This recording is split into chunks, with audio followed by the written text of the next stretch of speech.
ये कौन सी राजनीति और कौन सा नया नैरेटिव गढ़ने की कोशिश हो रही है, खासकर सामाजिक स्तर पर।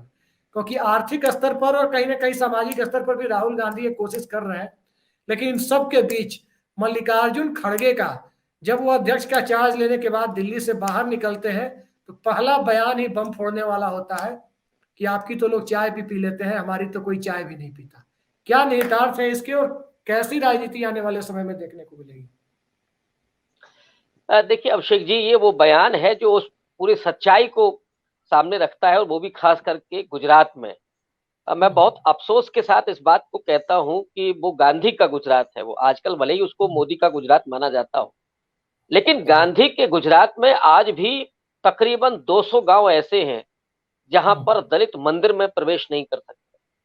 दलितों का उत्पीड़न अनवरत वहां पर जारी है, और उनकी माली हालत अगर आप देखिए तो आपको अफसोस होगा कि 75 साल के बाद असल में अमृत कहाँ गया है और विष किन लोगों को मिला है। पिछले दिनों जो 3-4 दशकों में जो राजनीति हुई है, खास करके उत्तर भारत में, वो जो सामाजिक न्याय की राजनीति जिसको कहते हैं, कांशीराम की मूवमेंट के जरिए जो निकल करके आई थी, मायावती ने पिछले दिनों जो सॉफ्ट हिंदुत्व को सामने रखा। पिछले लोक विधानसभा चुनाव में हम लोगों ने देखा कि उनकी रैली में जय श्री राम के नारे भी लगे, शंख भी बजा, उन्होंने गणेश भी लिया, अयोध्या से मीटिंग शुरू हुई।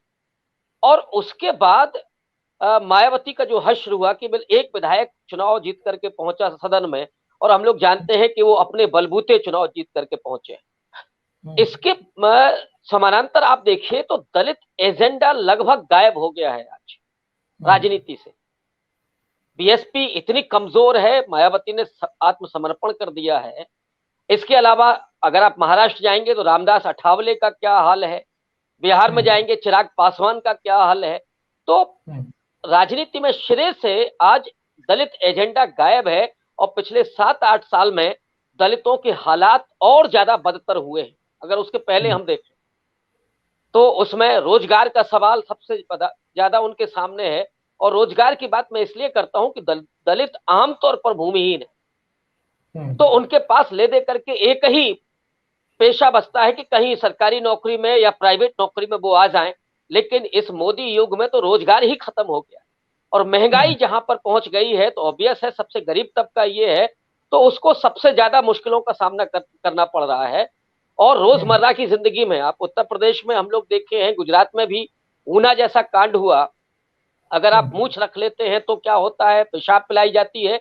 एक आईएएस अधिकारी को अपनी बारात घोड़े पर निकालने के लिए पुलिस बल का सहारा लेना पड़ता है। ये इसी हिंदुस्तान में हो रहा है। ऐसे दौर में मल्लिकार्जुन खड़गे का ये बयान, वो भी गुजरात में नरेंद्र मोदी के गढ़ में, ये बहुत बड़े संकेत को दर्शाता है।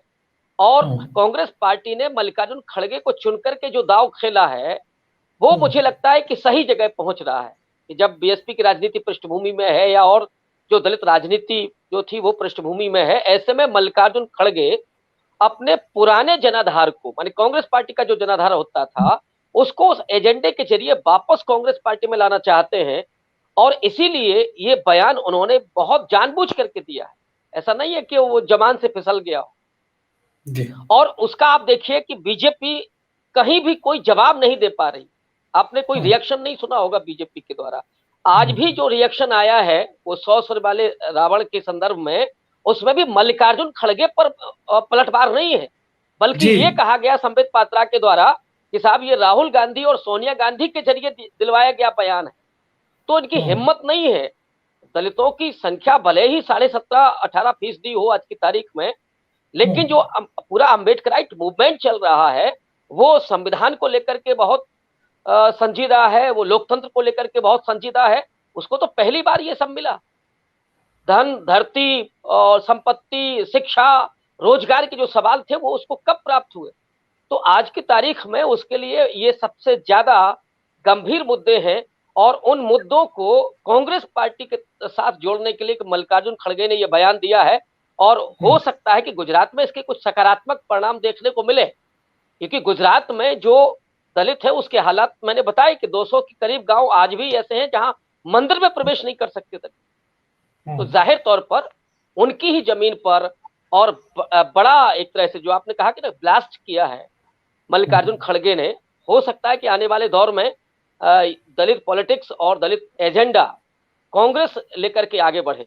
रविकांत जी, मल्लिकार्जुन खड़गे और कांग्रेस की जो दलित राजनीति हमेशा से कही जाती है, कई लोग ये आरोप लगाते हैं, बीजेपी के लोग भी आज निजी बातचीत में आजकल पिछले 2-3 दिनों में मुझसे कह रहे थे कि कांग्रेस ने दलितों को यूज एंड थ्रो किया है। मैंने पूछा कि आपकी पार्टी ने क्या दिया है?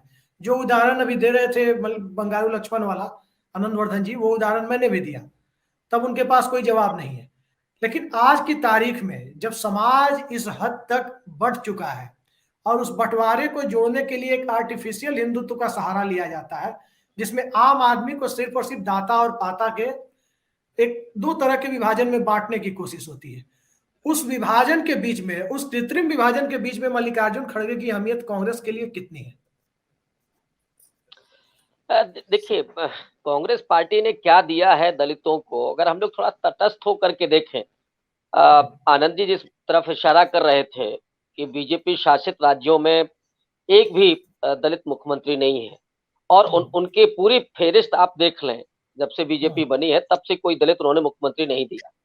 लेकिन कांग्रेस पार्टी ने संभवतः 5 या 6 मुख्यमंत्री दिए जो दलित हैं। 1960 में उन्होंने आंध्र प्रदेश में दलित सीएम दे दिया था। इसके पहले भी वो उनको राष्ट्रीय अध्यक्ष भी बनाया था उन्होंने।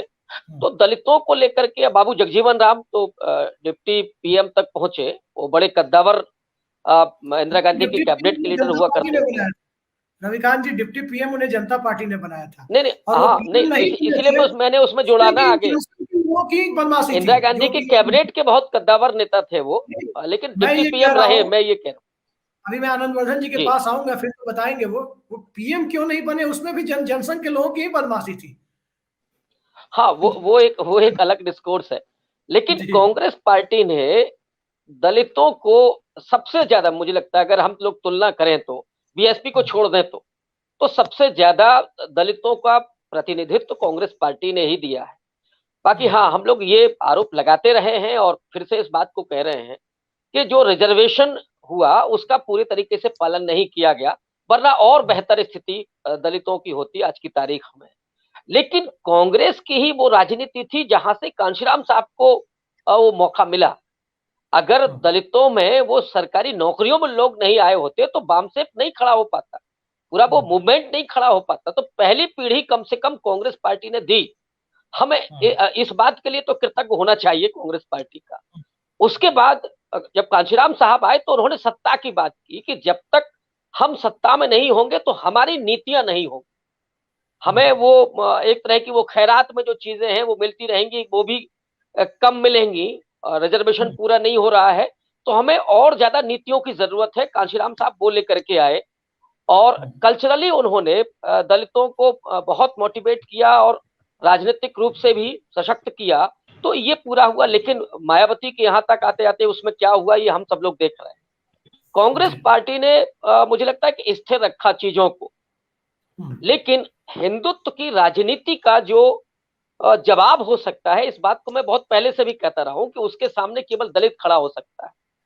वो मार भी सह लेगा। हम लोगों ने देखा SC/ST एक्ट को लेकर के जब आंदोलन हुआ तो 15 लड़कों की हत्या हुई है, 15 नौजवानों की, और आज तक इस सरकार ने उनके परिवार वालों के लिए कुछ नहीं किया है। तो वो संघर्ष करके अपने अधिकारों के लिए लड़ते हैं, वो उनमें चेतना है। वो आज भी जानते हैं कि हमारे पास जो कुछ है वो केवल बाबा साहब के विचारों और संविधान के जरिए है, तो उसकी हम प्राण से रक्षा करेंगे। ये जो जज्बा है, और इधर दलित राजनीति और एजेंडा जब दूर जा रहा है, तो ऐसे में कांग्रेस पार्टी का ये कदम उठाना, मल्लिकार्जुन खड़गे को राष्ट्रीय अध्यक्ष बनाना, और वो ऐसा नहीं कि आपने केवल रबर स्टैंप बनाया, मल्लिकार्जुन खड़गे उस एजेंडे को सामने ला रहे हैं। इसके पहले हम लोगों ने नहीं देखा, या जो सीनियर लोग हैं वो बताएंगे कि कभी खड़गे साहब ने इस तरह की बात की हो। लेकिन उस एजेंडे को ध्यान में रख के ये इस बात वो कह रहे हैं ना कि साहब हमारी तो कोई चाय भी नहीं पी सकता, हम सिर्फ गरीब नहीं है, हम अछूत भी है। तो उस असलियत से जब वो जोड़ रहे हैं तो सीधा उस एजेंडे को सामने ला रहे हैं कि अभी यहाँ काम करने की और जरूरत है और उसको कांग्रेस करेगी। ऐसा वो संकेत दे रहे हैं। वो बात अलग है कि गुजरात की कांग्रेस उस चीज को नहीं उठा पा रही है। तो खड़गे साहब वो काम करना चाहते हैं, और मुझे लगता है कि कांग्रेस पार्टी के और जो बड़े लीडर्स हैं, आप कह सकते हैं गांधी परिवार है, वो कहीं उनको रोक टोक नहीं कर रही है। और नहीं होता तो फिर कल के बयान या आज के बयान के बाद कुछ ऐसा होता, तो ये तो कहना बहुत फिजूल है कि साहब बीजेपी ने कांग्रेस पार्टी ने कुछ नहीं किया दलितों के लिए। बीजेपी ने कौन सा कर दिया? वो तो एजेंडा तो छोड़ दो, वो जो हाथरस में जो हुआ उस बेटी के साथ, और उसके बाद भी खुद खड़े होकर के विधानसभा में मुख्यमंत्री ने कहा था कि उसके परिवार के एक व्यक्ति को हम नौकरी देंगे, और उसी विधानसभा में वो मुकर भी गए कि हाँ हमने वादा किया होगा लेकिन अब हम नहीं करेंगे।